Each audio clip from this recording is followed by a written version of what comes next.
You've ran a couple times now, Yes. and your pony-based policy positions are quite known. Have you expanded anything for 2020? Well, I've been asking several of the candidates about which they believe is more important, whether it is the weather domes or the interstate roller coaster project that they believe might be more important in America.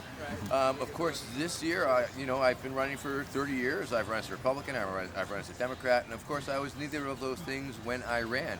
But this year is a very different year. This year, I'm running a serious campaign, or a little bit more serious, for the Libertarian Party nomination. The Libertarian Party has reached out to me. They have welcomed me. I've received so much love and a fair amount of hate also. But I am offering my services. The last 30 years of my campaign as a highly respected political satirist who is beloved by millions has brought me to a level of notoriety and fandom across the political spectrum. And I poll very well with young people, as you can see. And I believe that I can make a legitimate offer. I'm making a legitimate offer to the Libertarian Party to utilize my services in utilizing the character that I've developed, the platform planks and all the fanciful nonsense, but also this incredibly vast potential voter base. There are 3.9 million high school kids graduate a year. Give me 2 of those years, that's 8 million kids. Add that to the 17 million college students, that's a pool of 25 million. If I can get one out of 4 of those kids to vote for me, that would be 5% of the general election, which is essentially the gold standard of what a Libertarian candidate would like to get, because that helps with ballot access and such issues. I've attended dozens of Libertarian state conventions, taken part in a number of debates, and of course, because they're sort of so low level, you're not seeing them. I've been forced into no novelty hat clauses where I have to debate without the darn boot on my head because the party is so concerned about the image. Now I'd like to introduce you to Mr. Spike Cohen. Hey everybody. This is my choice for vice presidential candidate. Mr. Cohen is a podcaster, media personality out of South Carolina, correct? Not North Carolina. Not North Carolina. I'm going to merge them and make Mega Carolina. Just Carolina. Yeah, just Carolina. Is that a new policy point you just? Well, yeah, when we make because we want to make Puerto Rico our 51st state, but that will then be our 50th state, so we don't have to change the flags up.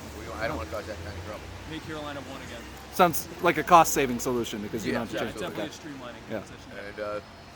So we reached out to Mr. Cohen a while back because once again we're running a real campaign with real political strategic considerations. I forego being on the New Hampshire primary ballot because I want to be on the New Hampshire Libertarian Party primary ballot, which is not state sanctioned. It was a self-financed primary available to members of the party. They were mailed a ballot out. I won that. I legitimately won the New Hampshire Libertarian Party primary. But there are and another reason because I didn't want to lose to Bill Weld on the Republican ticket. That would be way too embarrassing. So I wasn't going to let that happen. And of course there might be sore loser laws. Like in some states, if you run as one thing in the primary, they won't put you on the general. So I didn't want to risk the possibility, if I am chosen, that I could deliver on this belief that many of my supporters and staff have. I mean, I have a campaign staff numbering, close to 30 people who are, meeting every week on the internet and plotting and planning and working this idea because they are convinced that America has become so ridiculous that now is the time. I mean, can a serious party like the Libertarian Party put up a perceived joke candidate without all that shit sticking to them? I believe it can. I believe it's in the framing. I believe it's as long as they openly admit that they are in on the joke. Hashtag we are in on the joke. We are a serious party. We've been doing this for a long time. However, the duopoly electoral presidential system has risen to the level of a joke. And with Love and with Spike, here is fucking Vermin Supreme. So we believe this. We believe it's not a detriment to down ticket candidates. We're bringing in eyeballs. It's always in the pivot. What about that guy with the boot on his head? Well, yeah, he's a highly respected political satirist and beloved by millions. Let me tell you about our plans.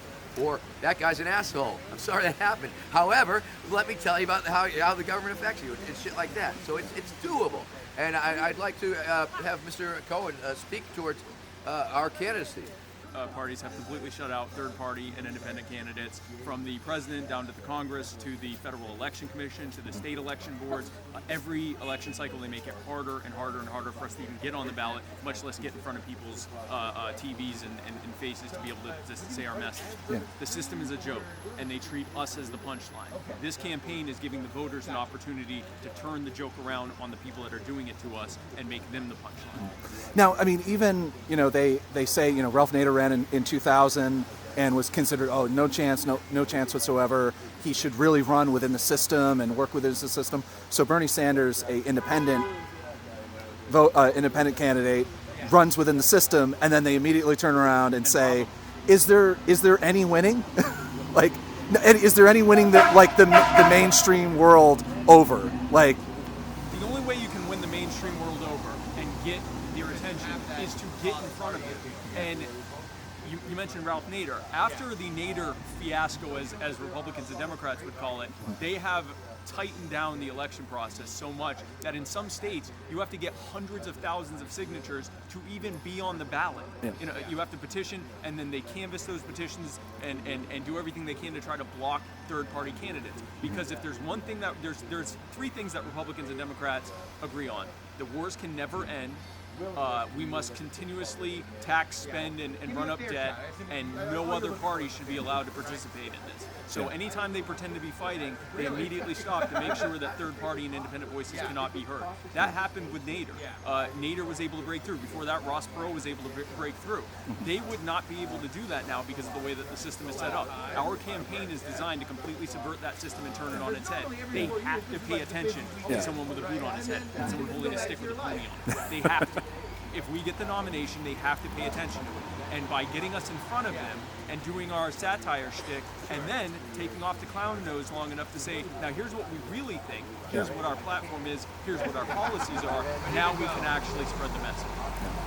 what do you think about Michael Bloomberg entering the race and basically buying his spot with massive media ad buys and buying the attention of basically the public's eye?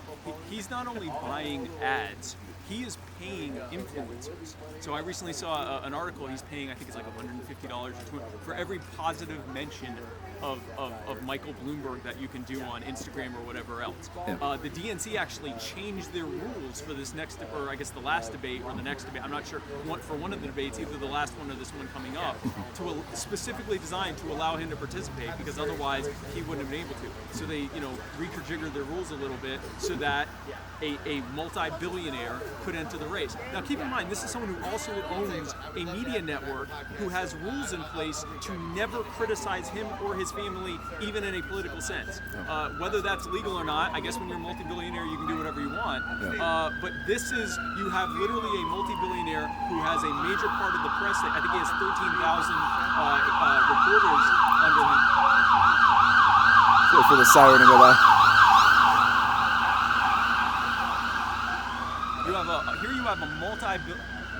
Here you have a multi-billionaire who literally has a news agency with something like 13,000 reporters under him, telling them not to cover him because he owns it, and rigging the DNC to make sure that his voice is heard. When someone like Bernie Sanders, who, let's face it, is probably the most popular Democrat running, is going to be systematically shut out as much as possible.